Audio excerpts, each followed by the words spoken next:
여러분 안녕하십니까? 진성호입니다. 문재인 대통령이 조국 장관 사퇴를 보고 대국민 사과를 했습니다. 국론이 분열된 데 대해서 책임을 진다. 그렇게 말을 했습니다. 그런데 국내 언론들의 보도와 별도로 외신들은, 외국의 언론들은 어떻게 보고 있을까요? 이와 관련해서 블룸버그 통신이 대단히 충격적인 분석 기사를 송고했습니다. 문재인 대통령의 정치적 위기라고 진단했습니다. 자, 구체적인 내용 알아보겠습니다. 진성호의 융단 폭격 시작합니다. 문재인 대통령을 융단 폭격합니다. 방송에 앞서 아직 진성호 방송의 구독자가 아니신 분들은 붉은색 구독 버튼 꾹 눌러주시기 바랍니다. 더 좋은 방송으로 보답하겠습니다.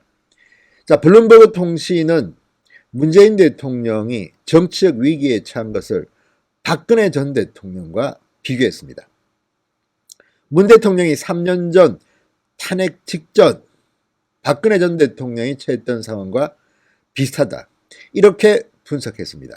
상당히 충격적입니다.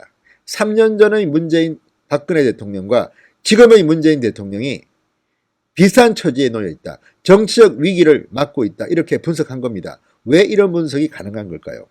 자, 블룸버그는 이날 한국의 문재인 대통령, 박근혜 전 대통령 추락의 반복 위기에 처하다. 이런 제목의 기사를 실었습니다. 한국의 문재인 대통령, 박근혜 전 대통령 추락의 반복 위기에 처하다. 이런 제목의 기사를 실었습니다. 3년 전 한국의 문재인은 국민의 뜻을 무시해 기소당한 전 대통령을 몰아내려고 한 서울 거리의 대중들 사이에 있었다. 그러니까 문재인 대통령이 3년 전에 박근혜 전 대통령을 탄핵하는 촛불 집회에 참석했다고 이 기사는 말합니다. 그리고 지금 그 자신의 대통령직이 그때와 비슷한 위기를 맞고 있다. 이렇게 보도했습니다. 문재인 대통령은 자신의 전 법무부 장관 조국이 1년의 대규모 시위를 받아들여 사임한 뒤 대국민 사과를 할 수밖에 없었다. 이렇게 지적했습니다. 자, 블룸버그 통신이 분석한 것으로는 이 광화문의 엄청난 시위를 일컫는 것 같습니다.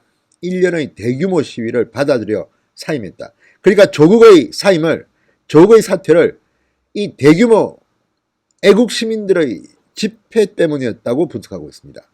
이게 맞을지도 모릅니다. 제3자의 눈이라고 할까요? 우리는 굉장히 복잡한 내용들을 가지고 지금 분석하지만 블룸버그는 가장 심플하게 이 1년의 대규모 시위를 받아들여 조국이 사임했다고 분석합니다. 그리고 문재인 대통령은 이에 대해서 사과를 할 수밖에 없었다. 이렇게 지적했습니다. 문재인 대통령은 어제 조국 전 장관이 사의를 밝힌 후 청와대 속 보좌관 회의에서 결과적으로 국민들 사이에 많은 갈등을 야기한 점에 대해서 매우 송구스럽게 생각한다. 이렇게 대국민 사과를 했습니다. 그러나 이날 문재인 대통령 상당히 많은 이 발언의 양을 언론에 대한 비판, 검찰개혁의 중요성, 조국에 대한 칭찬으로 메꿨습니다. 자, 사과를 한번 해도 이렇게 진정성 없이 잠시 그 이유가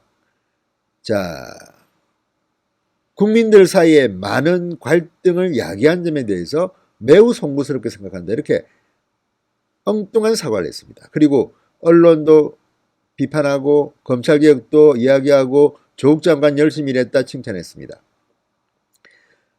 사과도 문재인 대통령은 남 탓을 합니다. 남 탓. 이게 무슨 사과입니까? 그런데 블룸버그 통신은 어쨌든 이런 대국민 사과를 한 이유는 1년의 대규모 시위 때문에 조국이 사임했고 문재인 대통령이 사과를 할 수밖에 없었다고 분석했습니다. 블룸버그는 조국 전 장관 사퇴는 5주 전 조국 전 장관과 그 가족 주변에 휘몰아친 부패 수사를 무시하고 조국 전 장관을 법무부 장관에 앉혔던 문재인 대통령에게는 충격적인 좌절임을 보여준다. 이렇게 평가했습니다.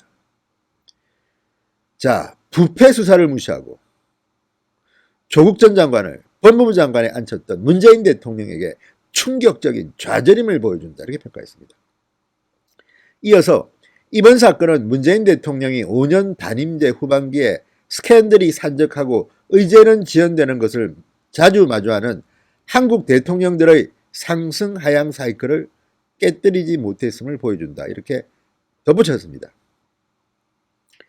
5년 단임자의 한국 대통령들은 대개 임기 후반으로 가면 이런 스캔들이 산적하고 의제는 지연되고 그리고 지지율은 떨어집니다. 이 사이클을 문재인도 깨지 못했음을 보여준다고 블룸버그는 분석했습니다. 자, 그리고 수사에도 불구하고 자신의 전직 비서관 조국을 법무부 장관에 임명한 문재인 대통령의 결정은 박근혜 전 대통령의 정실주의와 비교된다. 이렇게 꼬집었습니다. 정실주의. 이 논란은 문재인 대통령이 조국 전 장관을 임명하며 언급한 이후 장관 감찰권을 통한 보다 공정한 검찰, 이 이유를 무색하게 만들었다. 결정적으로 한 방 먹였습니다. 자, 블룸버그의 이번 기사는 해외 통신이 볼 때 문재인 대통령이 얼마나 국민의 뜻을 무시했는가, 그리고 정실주의에 부패 수사를 받고 있는 자신의 비서관을 장관의 임명을 방해해서 이런 결과를 낳았다. 날카로운 분석입니다. 문재인 대통령도 보고 있습니까? 반성하시기 바랍니다. 진성호의 윤단 폭격입니다. 여러분 감사합니다.